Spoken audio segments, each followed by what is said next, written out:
Hey everyone, Nathan Nerdark here from Nerdarchy for Nerds by Nerds, and today we're doing a viewer request from William Colati about building a city from the ground up and what's in a city and kind of our strategies for constructing What one. the different kind, how you would go about building different kinds of cities. Yeah, how do we build different kinds of cities?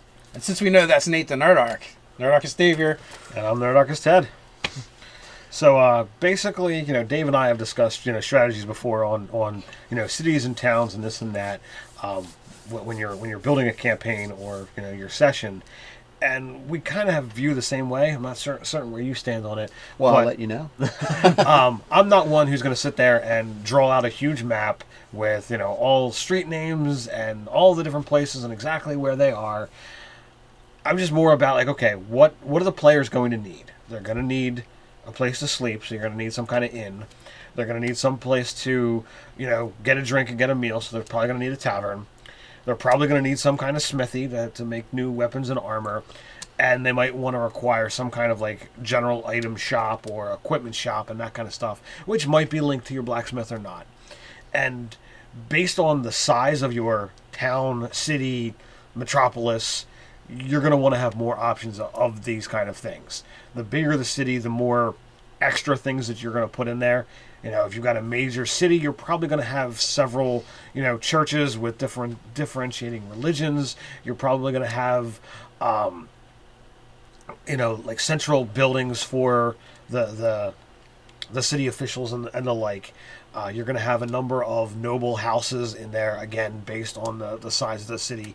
The bigger the city, the more wealthy people that are going to be there. So piggybacking off of what you said, right? So, all right, village, town, city. 0 to 1, 1 to 2, and basically 2 to 5. Unique features you need, right? And you don't have to establish them all at once.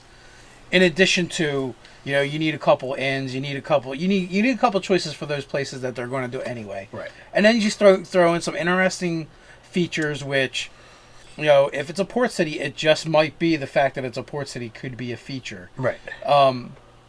If there's something different about how the city's governed, that could be a feature. Right. Yeah. Anything. If there's a library that's renowned or something, or a mage's tower. Yeah, these are all features that you can just build in as points of interest, and and it does a couple things. One is a DM, it'll inspire you, and two, it'll hopefully inspire your players as well for them to kind of come up with things to do.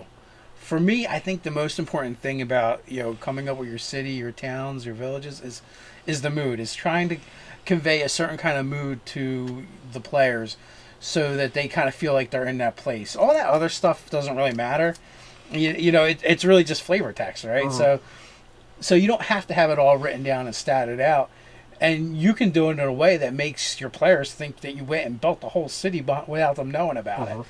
And but I've done it the other way where I have written everything out. It's a lot of work and it's a pain in the ass, and it's kind of fun to do it. But if you don't have a lot of time, you just do it as you go. Grab some index cards and take notes. And as you build it little by little, every time they do something different, it just adds to it. And one of the things you want to do is to not over prep. Is okay, we're gonna say you've got this smithy, call it whatever you want.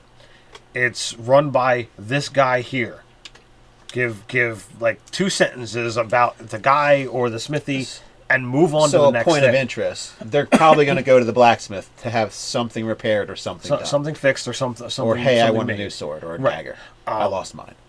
And it's like, oh, is it, is he the Griswold type? Well, what can I do for you?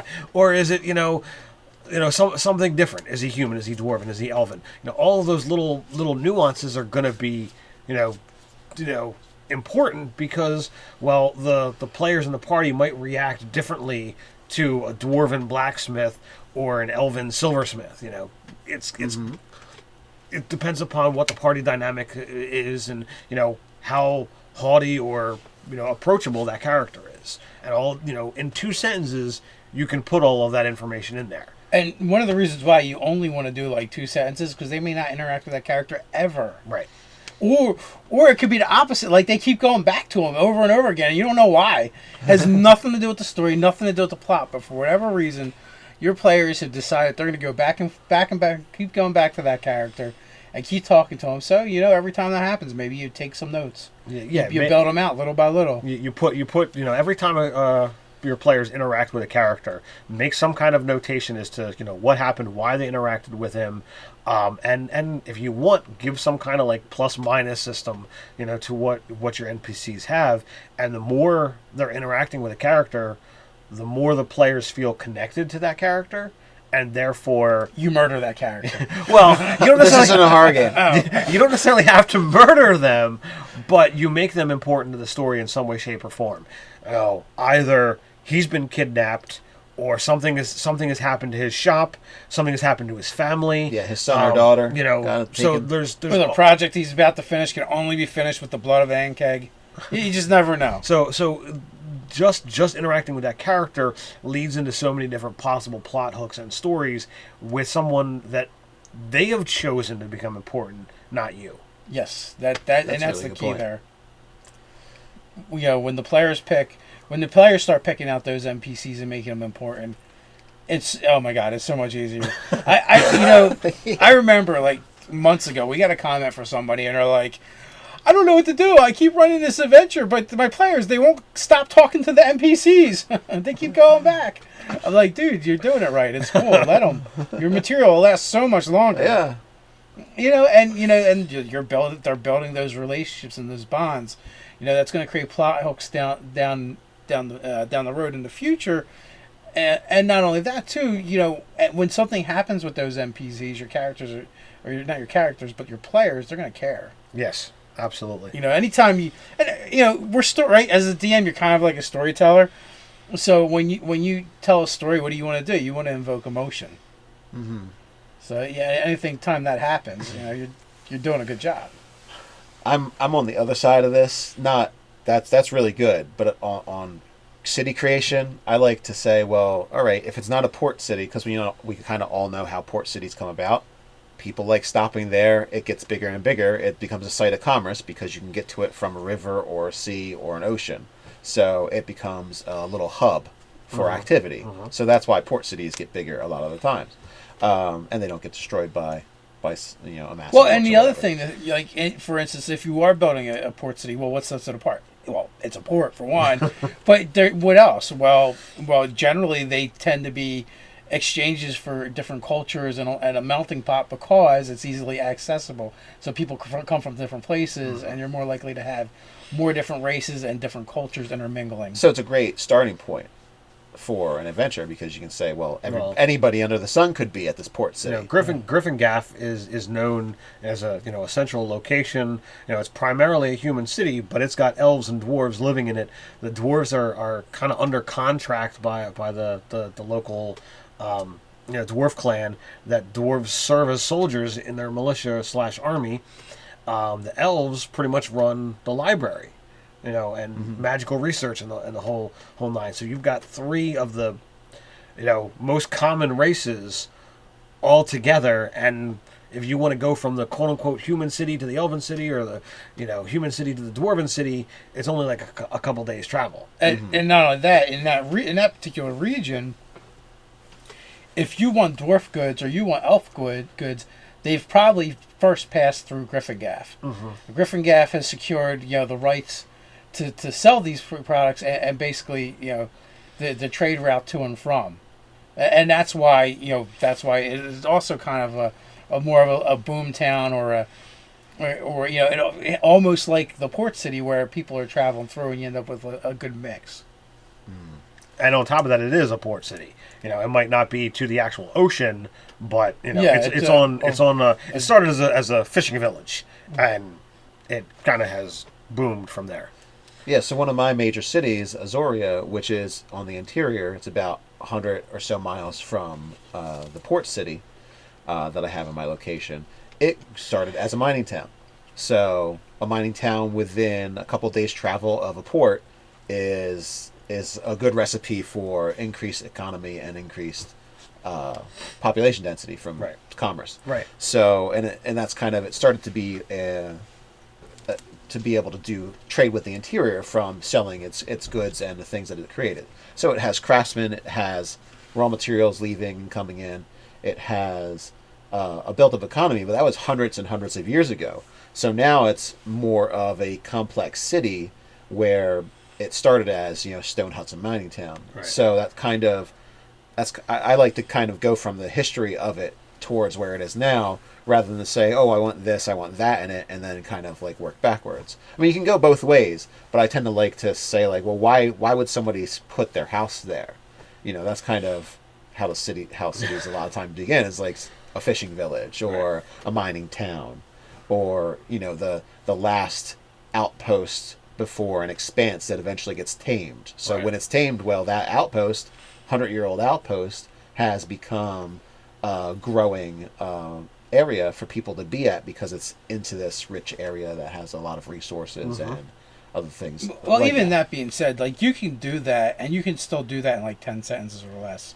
So yeah, you can. So it works. Like, you can do the framework of, and that's what we're talking about. Anytime you're doing any important location in your world, in your campaign, you really can just do it with a framework or a structure, where 10 sentences, 5 sentences, even 3 sentences I've done. You basically just say, what players need to know about it, and what you need to know about it. Mm-hmm. And you know what you need to know about it, whatever the players need to know about it, pretty much. And then you can you fill in the blanks as you go. And certain like NPC characters are going to come into your campaign, and they're not going to be important when you first introduce them.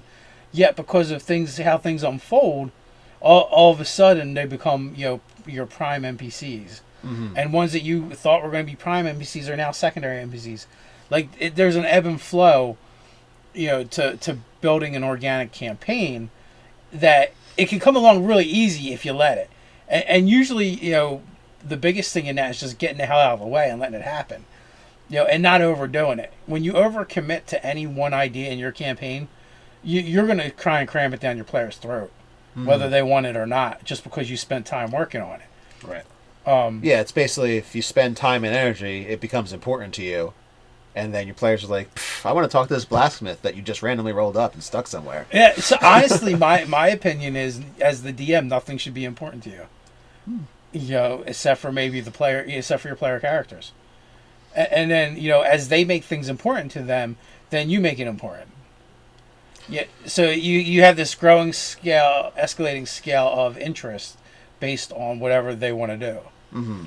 Right. So, back to the the actual official question of making the city. You've got its components. The bigger the city, the more you need. Don't over prep, and kind of allow the players to kind of feed you what out of that city they need, right? It's almost like a fog of war. You don't know what's there until the players explore it, and you're like, oh yeah, 3 streets down, there's a blacksmith. Mm-hmm. Been there the whole time. Like you've done, you can just make up a bunch of random NPCs and pull them out as you need them. Mm-hmm. As they explore and do things, and as they ask, they're like, I need to know where the local pottery barn is. Oh yeah, sure, it's right over here. Pull out one of your NPCs. I didn't have a mayor for my town, and one of the NPCs that's the foster mother to the character said, "Oh, we're going to go see the mayor." And she... And you're like... Hey, they's like, what the hell are you doing? We don't have a map! No, not that wasn't my problem. What she said... Before I said anything about the mayor, the character said... The player said, well, isn't that the guy that's like a total drunk and a jerk? I was like... And then I'm like... I just went with it. I was like, oh, no, not that guy. We're going to go to the mayor's assistant. The person that really goes and runs everything. I just made that up in response to the one thing she said. I just immediately made it up. So it's like... Did you write that down? Because I didn't have a mayor. Did you write down about the mayor's now a drunk and a jerk? Yeah. And he's a total ass. Awesome. He's a total ass to everybody, but he has money. And a lineage, and that's why he's the mayor of the town. Yeah. But he doesn't even really do anything. Or the mayor's assistant runs everything. Yeah, he did. I didn't even name him. You're right. She didn't say his name. I didn't say his name. Just don't talk about the mayor. That is the most awesome thing when you've got an NPC that gets built off of a player statement, and you run with it, and it's important that they don't even have a name, because it's that not important. The mayor, yeah, and even the mayor's assistant, Liliana, who I just made up on the spot, but I picked her out of I didn't have her name, but I picked her out of my stack. I'm like, this looks like a mayor assistant that's competent. Well, I'll use her. so because now you're going to fulfill an expectation that the player actually made themselves. Yeah. Off of something they either misheard or just decided to say. She just totally bullshit. It was totally out of nowhere. That's all. And I actually, you guys haven't had the privilege, but I actually know that because I watched the gameplay video, but it's not up yet. Yeah. Or I listened to it because you said there's a problem with the syncing. Yeah, it doesn't sync right. I'm still trying to get it I don't up. watch the videos. I just listen to them anyway. And it's funny. Naked half-orc chick. Yeah, very inventive group of cast of characters and their can't wait. and their PC characters. So with that framework, you can have that fog of war effect. But I really like there's certain things that I like to get down, like demographic wise, population of the city. Well, in my mind, is it a large city? Is it a small city? Rich, poor, and merchant class. Where do they reside? Okay. There's usually always squalor somewhere. Where is it in this city? Right. I like to kind of figure that kind of stuff out because that way I can start kind of setting up in my mind, well, where's the center of town? Does the center of town look kind of junky, or is it like the main attraction? Like people go there, that's where the rich people live. Right. Or are they walled off in some other sector, like higher up on the mountain kind of thing? If it's a He'd be mountain really town. disappointed with Griffin Gap.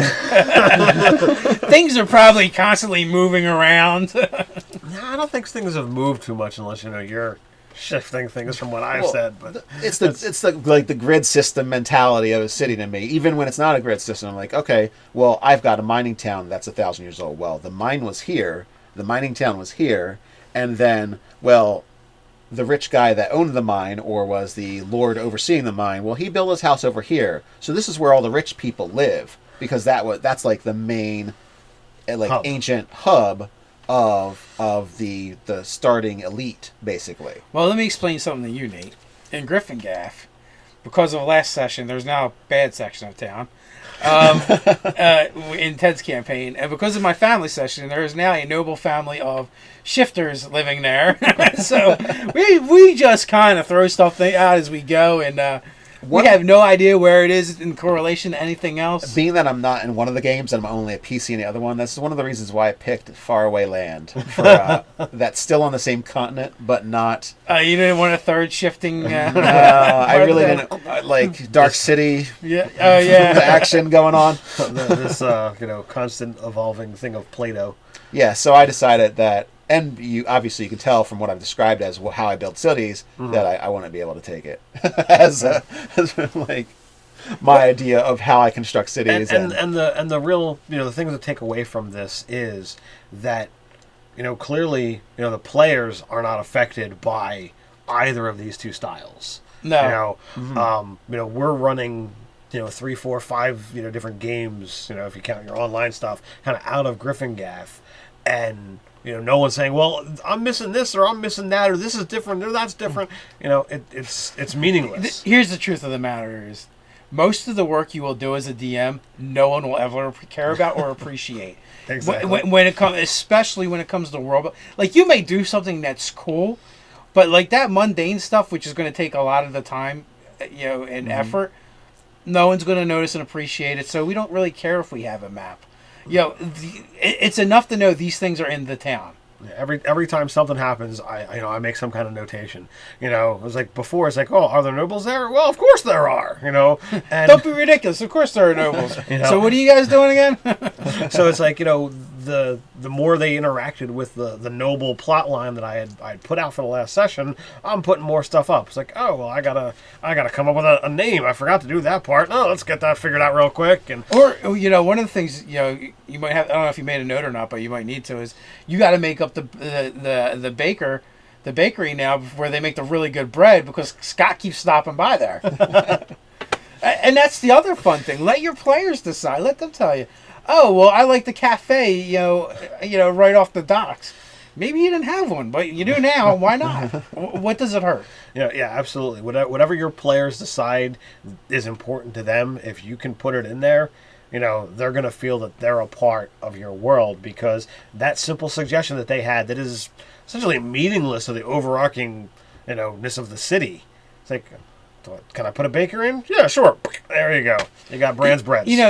Nate just built the Institute of Magic and High Sorcery, and this elaborate history for it. Yet Scott doesn't care because he has the baker he goes to every Tuesday and makes really good bread. Yep.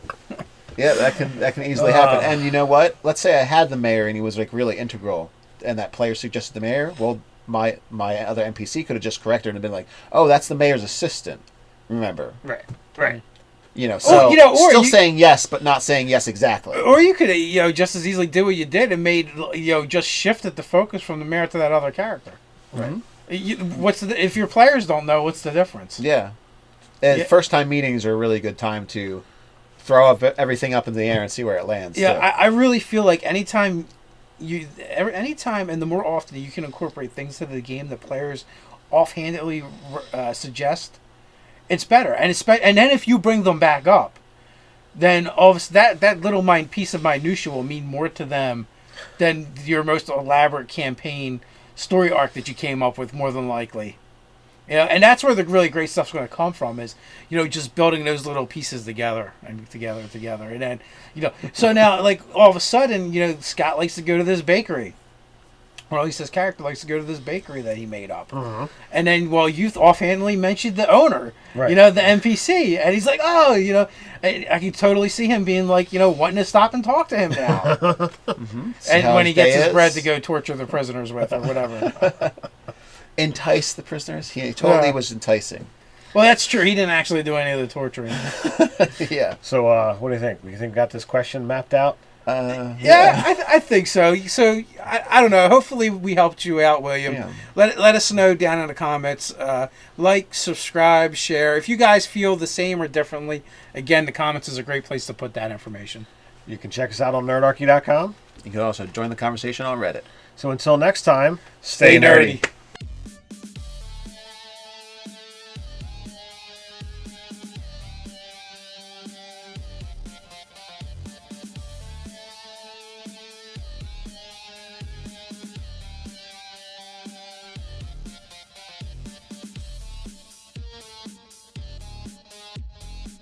They're going to need some place to, get a drink and get a meal, so they're probably going to need a tavern.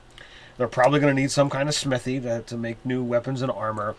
And they might want to require some kind of, general item shop or equipment shop and that kind of stuff, which might be linked to your blacksmith or not. And based on the size of your town, city, metropolis, you're going to want to have more options of these kind of things. The bigger the city, the more extra things that you're going to put in there. If you've got a major city, you're probably going to have several, churches with differentiating religions. You're probably going to have